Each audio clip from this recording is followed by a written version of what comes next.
ரணிலை கைது செய்து நாட்டின் குடியுரிமையை பறிக்க முடிவு அடித்து கூறும் உதய கம்மம்பில.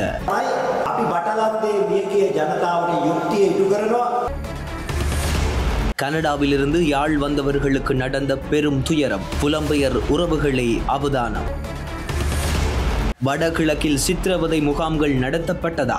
37 வருடங்களுக்கு பின்னர் வெளிவந்துள்ள சம்பவம். சந்திரிகா அம்மையார் ஆட்சிக்கு வந்தபோது இந்த பட்டளந்த சித்திரவதை முகாம் பற்றிய விசாரணை நடைபெற்றது. ஆனால் கிராண்ட் பாஸ் வீதியில் துப்பாக்கிச்சூடு, 2 துப்பாக்கிதாரிகளும் லொரியில் ஏறி ஓடி தப்பிய சம்பவம். பால்மாவின் விலையில் மாற்றம், வெளியானது அறிவிப்பு. மக்களுக்கு மகிழ்ச்சி தகவல், சற்று முன் குறைக்கப்பட்டது அத்தியாவசிய பொருட்களின் விலைகள். அரசுக்கு 12 கோடி ரூபாய் இழப்பை ஏற்படுத்திய முக்கிய பொருள். ஐரோப்பா சென்று இடைநடுவில் திரும்பிய யாழ் இளைஞர் மருத்துவமனையில், மக்களே மிக அவதானம்.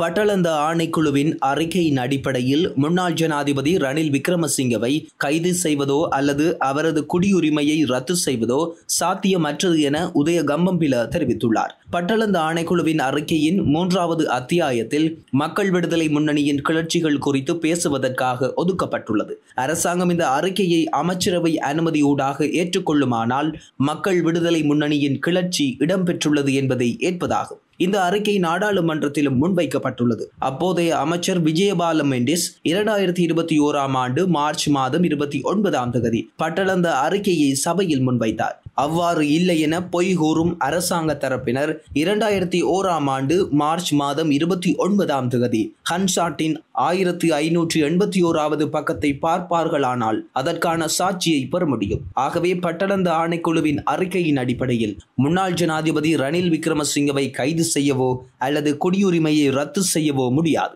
1948ஆம் ஆண்டு விசாரணை ஆணைக்குழுவின் சட்டத்தின் கீழ் இந்த ஆணைக்குழு ஸ்தாபிக்கப்பட்டுள்ளது. 1977ஆம் ஆண்டு விசேட ஜனாதிபதி விசாரணை ஆணைக்குழு சட்டத்தின் கீழ் ஸ்தாபிக்கப்படும் ஆணைக்குழுவுக்கே நீதிமன்ற அதிகாரம் காணப்படுகின்றது. இந்த ஆணைக்குழுவால் நபர் ஒருவர் குற்றமிழைத்தாரா இல்லையா என்பதை தீர்மானிக்க முடியும். எவ்வாறு எனினும் திசை காட்டியின் பொய் பிரச்சாரத்தில் புதிதாக ரணில் விக்ரமசிங்கவின் குடியுரிமையை ரத்து செய்யும் நடவடிக்கையும் இணைக்கப்பட்டுள்ளது.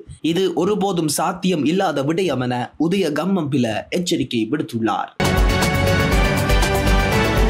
யாழ்ப்பாணம் நாவட்குழியில் வேக கட்டுப்பாட்டை இழந்து கார் ஒன்று விபத்துக்குள்ளாகியுள்ளது.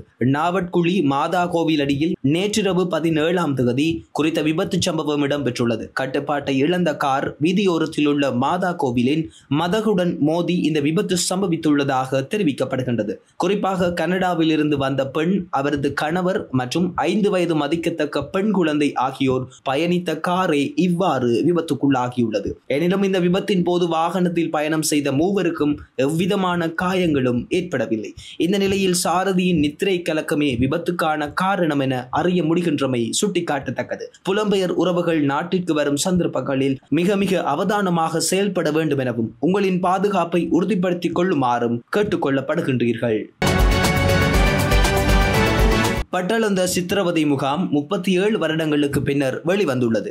எனவே இவ்வாறு வடக்கு கிழக்கில் இயங்கிய பல முகாம்கள், தமிழர்கள் படுகொலை மற்றும் சித்திரவதைகள் இடம்பெற்றுள்ளது. தமிழ் மக்கள் என்பதற்காக அதனை மூடி மறைத்துவிட்டு சிங்கள இளைஞர்கள் பாதிக்கப்பட்டார்கள் என மட்டும் சொல்லுவது கேள்விக்குறியாக உள்ளது. ஆகவே தமிழர்களுக்கு இழைக்கப்பட்ட அநீதியை தேசிய மக்கள் சக்தி வெளிக்கொண்டு வர வேண்டும் என நாடாளுமன்ற உறுப்பினர் ஞா ஸ்ரீநேசன் தெரிவித்துள்ளார். அத்தோடு தங்கள் தோழர்கள் பாதிக்கப்பட்டவர்களுக்கு மாத்திரம் நீதியை தேடாமல் சித்திரவதை முகாம்களில் தமிழர்களுக்கு இடம்பெற்ற அநியாயங்களை வெளிக்கொண்டு வர வேண்டும். தமிழர் பகுதிகளில் இன்னமும் வெளிவராமல் பல அநியாயங்களும் கொடூரங்களும் நடந்தது.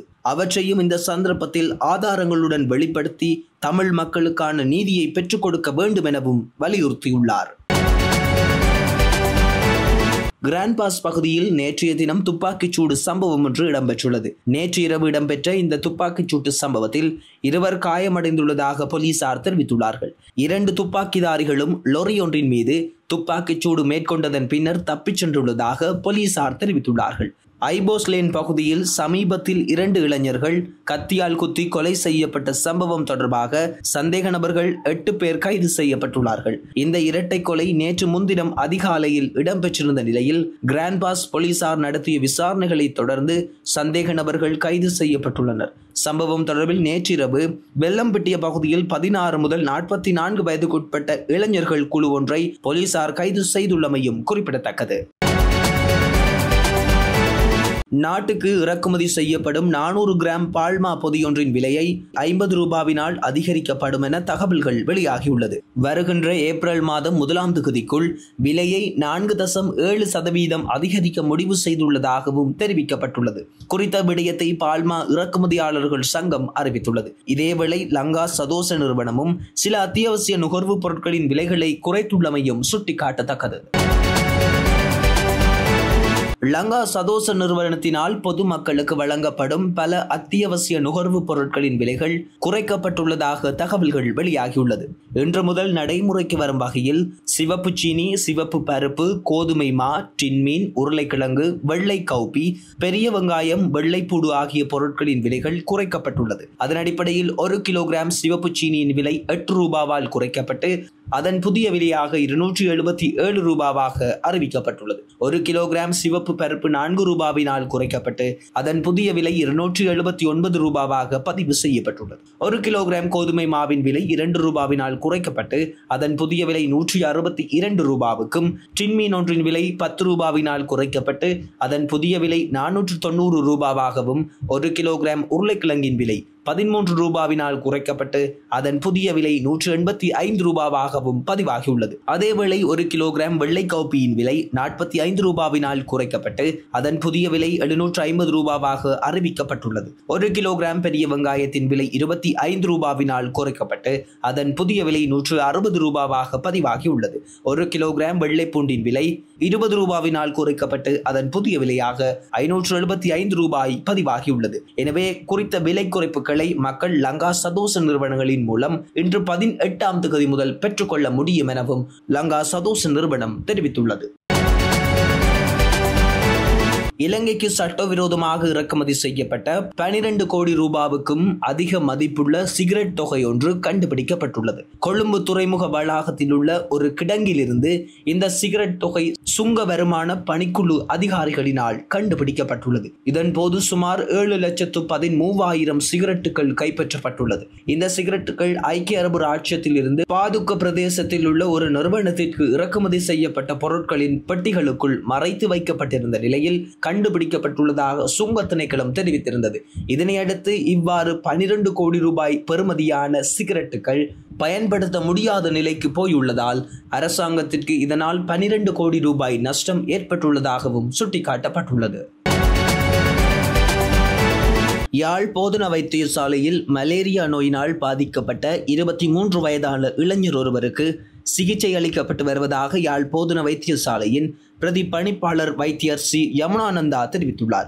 குறிப்பிட்ட இளைஞர் ஐரோப்பாவிற்கு செல்வதற்காக முகவர்களினால் கடந்த வருடம் 2024ஆம் ஆண்டு மார்கழி மாதம் 28ஆம் தேதி விமானத்தில் கொழும்பு, மும்பை, நைரோபி வழியாக சியாரா லியோன் என்ற மத்திய ஆப்பிரிக்க நாட்டில் இறக்கிவிடப்பட்ட நிலையில் அவரது பயணம் தடைப்பட்டுள்ளது. அதோடு குறித்த இளைஞர் சுகையினமுற்று இருந்தமையால் குடும்பஸ்தர்களால் மீளவும் இலங்கைக்கு கடந்த 11ஆம் தேதி அழைத்து வரப்பட்டிருந்தார். அதன் பின்னர் குறித்த இளைஞர் வைத்தியசாலையில் அனுமதிக்கப்பட்டார். மருத்துவ பரிசோதனையில் இளைஞரை பாதித்த மலேரியா கிருமி பிளாஸ்மோடியம் பால்சிபோரம் என கண்டுபிடிக்கப்பட்டுள்ளது. இதேவேளை இலங்கையில் மலேரியா நோய் முற்றாக அளிக்கப்பட்டமையினால் மீண்டும் நுளம்பின் மூலம் மலேரியா தொற்று நோய் பரவாது எனவும் சுட்டிக்காட்டப்பட்டுள்ளது. ரணிலை கைது செய்து நாட்டின் குடியுரிமையை பறிக்க முடிவு, அடித்து கூறும் உதய கம்மம்பில.